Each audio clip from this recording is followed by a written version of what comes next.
Naruto battles often have big brain plays. This is what separates the show from other shonen, such as Dragon Ball or Bleach.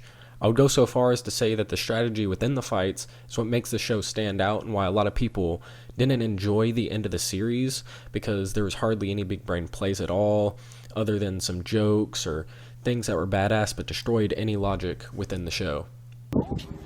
Yeah! That was legitness! Yeah.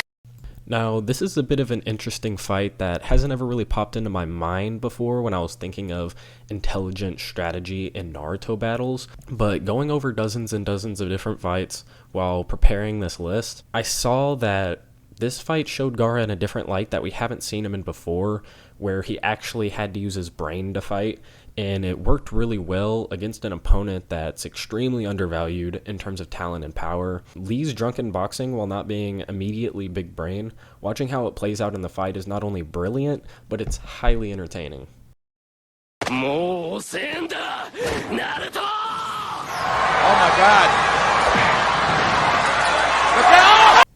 Yet another battle I didn't think was going to be on this list ends up right in the number 9 spot, not because of any crazy planned attack where one character lured another into a trap that he planned out 100 moves ahead, but simply because the combat in the fight is just a regular battle. But what really makes this fight excel is how these characters utilize what they're good at. Naruto using dozens of clones to swing himself off of the Madara statue to come back and strike Sasuke. Now, that's just amazing. In the anime, they switched the moment where after Sasuke kicked him, he ended up taking his ninja tools away from Naruto. And while in that moment, the animators are kinda riding Sasuke's dick, it still proves my point that they are very creative in this fight.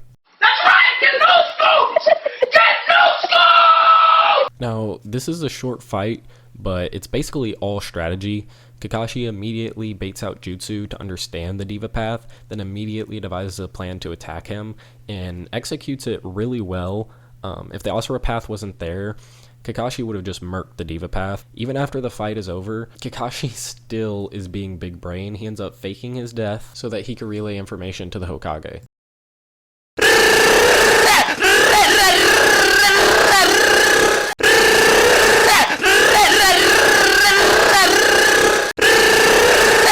The Shinobi Alliance, and particularly Naruto, did everything in their power to try and keep the beast down.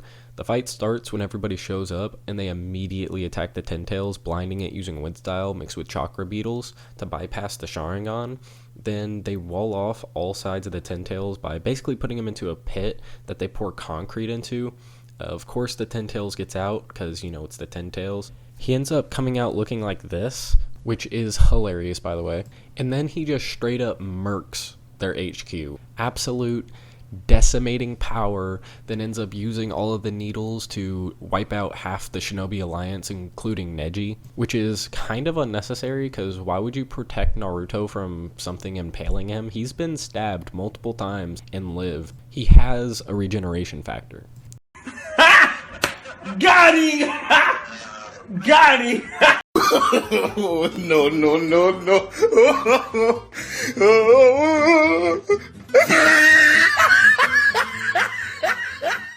This fight is just 100% Madara flexing. It's amazing. The Kage try everything to stop it. He's just too good. I think what stands out in this fight is really the strategy of how well the Kage work together. And the icing on the cake in terms of intelligence is Madara breaking through the seal by breaking the Edo Tensei. And then work that into meat. Give your meat a good old rub. Yeah, boy. One word. Kirin. What are you doing in my swamp?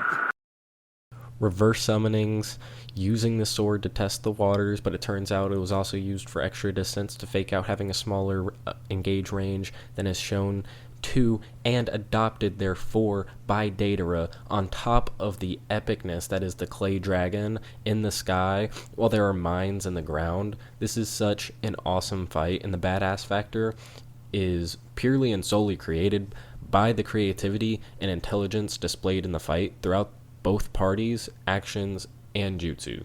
Congratulations, you played yourself. Simplicity and complexity mix in this fight perfectly. There's a strong argument that Sasuke vs. Deidara should be higher than this entry due to it being a lot more nuanced of a fight, but I think the intelligence and capability of both characters burned brighter in this fight, regardless of that thought possibly being a biased one. Watching Kidomaru figure out the intricacies of the Bakugan was superb, and that fact alone really makes me want to put this fight so high on this list, on top of Neji mitigating his weaknesses that Kidomaru figured out before finding out how to turn his weakness into his advantage. お前はもう死んでいる。何?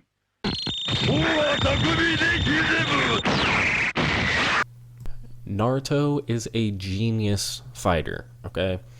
The use of shadow clones to extend his use of Sage Mode, using all of his Rasen Shuriken perfectly, effective, efficiently, having a plan and sticking to it worked wonders for Naruto, and when shit hit the fan, he was no longer in control of the fight. He managed to suppress his hate and intellectually dominated Nagato, leading to all of the villagers being saved. Alright, if Kakashi managed to find Nagato, he's killing him, and therefore he wouldn't have revived the villagers. So props to Naruto. I'm fast as fuck, boy. Still fast as fuck, boy. The first true big brain fight in the series. Sorry, Naruto and Sasuke vs. Zabuza. Shikimaru is a god, okay? Same thing with Neji and Kidomaru fight. Temari found the weakness, tried to exploit it, but Shikimaru turned it into advantage after figuring out how to mitigate the weakness, while also using the distance factor used in the Sasuke and Deidara fight. I think that these fights took the good stuff from this one and copied it. Case closed. But seriously though, this was an impressive showing from Shikimaru, and in my opinion, his best showing. I only wanted to pick one Shikimaru fight, and I think this is better than the Hidan fight because he didn't have help and he wasn't in an advantageous setting in this fight compared to that one, which he already had planned out. Boy! That's the bottom line, cause Stone Cold said so.